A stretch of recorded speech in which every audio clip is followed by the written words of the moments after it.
Hi guys, welcome to Car Mechanical. Today's going to be the introduction to the Audi A4. It's a 2.5 litre V6 TDI.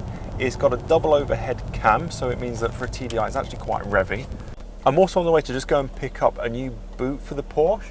So I've managed to win one on eBay for £16. So I'm just heading over about an hour's journey, just on my way to pick up a friend as well who's going to hang out for a bit. And I'm picking up the boot from about an hour away. And the reason I wanted a new boot, it's got sort of a cleaner trim around it, so you're not seeing the metal underneath, but it's also got a spoiler. And I think that the 94s look more at home when they've got that spoiler on them. So with the A4, one of the reasons I got this, I wanted a more of a do-everything car as such. So one of the first big trade-off that I've had is that the weight of this car is probably closer to 1700 kilograms, whereas the Audi A3 was 1160. I've had that weighed at a weigh station.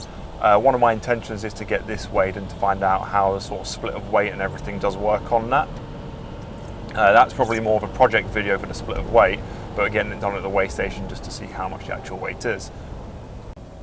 So one of the immediate things with this, being a V6 engine, it's incredibly smooth. It's much more balanced with its revs and with when you put the accelerator down than my old 4-pot TDI was. It's not a huge amount quicker, but the torque band is much fatter and you get a lot more torque through a lot more of the range. So it doesn't come on boost to about 2000 RPM fully, and then it will sort of just pull all the way to the 5000 RPM red line. And eventually I want to get this red line into sort of about 6000 RPM because of it just feels like the car's got it. So some of the things with the car that I can tell you after a couple of weeks of ownership. It's thirsty. My first full tank of fuel used on this, I got 30 miles to the gallon on a V6 TDI. I was expecting more like 40. However, what I did find is that I had a flat tyre one morning, and I don't know if being a 40 profile tyre compared to 65 that I'm used to, that I wasn't looking at it in the right way to see that it was lower, or the fact they had reinforced sidewalls, but I found it completely flat one morning, pumped it up, I booked it in for a puncture repair, took it there, and the guy showed me this, so I'm just going to cut to that and show you. And the tyre, either since I've had it, or more likely since both owners have had it, has been flat, and it's been driven on that flat and re-pumped up and just shredded the inside of it, so the tyre was completely junk. I've replaced it with a budget for now because eventually I'm going to be swapping the tyres out, and I want to put some better tyres on all round because of I'm not to the brand that's on there at the moment. I'll put the brand name on the screen, but personally I'm more comfortable with Dunlop or Goodyear Eagle F1, BF Goodrich. They've always done me really well. So we'll talk about some of the features of the car. It's a 2.5 litre V6, which I've mentioned a number of times already. It's got the Quattro system, and that's the proper Quattro system, so to speak. It uses full-time all-wheel drive. It's not using the Haldex system, which only operates under slip. It's the 180 horsepower version of the 2.5 V6. It's the AKE engine, and this has actually had a few little tweaks to it done. I understand that the diesel pump has been replaced. It's got a hybrid turbo. It's on slightly lower suspension, as you can probably see. I'll put the suspension details on screen. I'll probably no doubt cover it in the future because I actually think it might be a bit too low because it's rubbing a little bit. That's when you've got 4 passengers in. When it's just myself, it seems to be fine. It's got the 18-inch alloys that you can see. It's got an RS4 rear anti-roll bar. It came with, I think, 288mm brakes. So I've got the 312s that I can fit. I'm going to do that once I'm a bit more used to the car and sort some things out. I mentioned it's got the hybrid turbo. Again, we'll go into that in the future, but that turbo should be 300 horsepower capable. The limiting factor on the car at the moment is its stock injectors, and unlike the nozzles that you can get for the 1.9 TDIs, these nozzles use a different spray pattern, so I can't just bang on 1.9 TDI injectors and buy 6 of them instead, or 1.9 TDI nozzles. I need to get hold of special ones, and they're a little bit limited and they're not cheap. I think looking at the sort of cheapest ones, there's a brand called CPC, and they do plus 50% nozzles, and they're about £500 to £600 delivered, I think. What else is there on this? It drives really nicely and smoothly. I do have an issue where it makes a bit of a popping noise, or more of a tick, tick, tick, tick, tick noise. And when it's cold, it's not very happy, and I'll get some footage of that and I'll show you that separately. Wouldn't surprise me if the two are related. and I'm reading all sorts of things that it could be injectors, it could be the EGR, it could be a breather pipe, it could be the cams. Now, I don't think it's going to be the cams. I bought this car off of a guy that's well known online for working on 2.5 litre V6 TDIs and getting them up to 300 horsepower.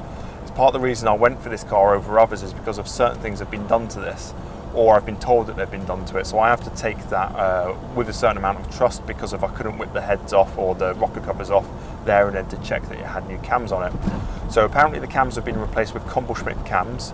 The cam belt has been done on this, the pulleys have all been done. So as far as I know, it's meant to be in good working condition, and it drives really nicely apart from the slight ticking noise you get, and you hear that more prevalently as I get onto the revs. Now there's been a couple of little niggles that I've found with it. Did you hear that, Rob, then? One of them is the fact that it rubs a little bit. That might be able to be resolved with some rolling of the arches. So whether we can roll the plastic material in the liners or the arches themselves need rolling, or potentially put some taller, softer springs on it, which means that it may occasionally rub it or soften the ride out a bit. I do find the ride is a little bit harsh for a car that's more based around cruising. Fuel economy wise, I've been surprised by the fuel economy I'm initially getting from it. However, half my journeys are sat in 5 miles of traffic before I can get to the motorway, and I had the first tank on the bad tyre, so I'm hoping as I get on a bit with that, that the fuel economy will improve. I'm fairly happy to take a hit if it's going to cost me an extra 30-40 quid a month in fuel. I really do like this V6 engine. Eventually I'd like to get a stainless steel exhaust on it, because of these things sound amazing when they've got a proper exhaust system on them. So I mentioned some of the niggles. We've got the noise that I've got on the engine, so I need to investigate that. At the moment the horn doesn't work, so absolutely nothing, and I've got an airbag light on.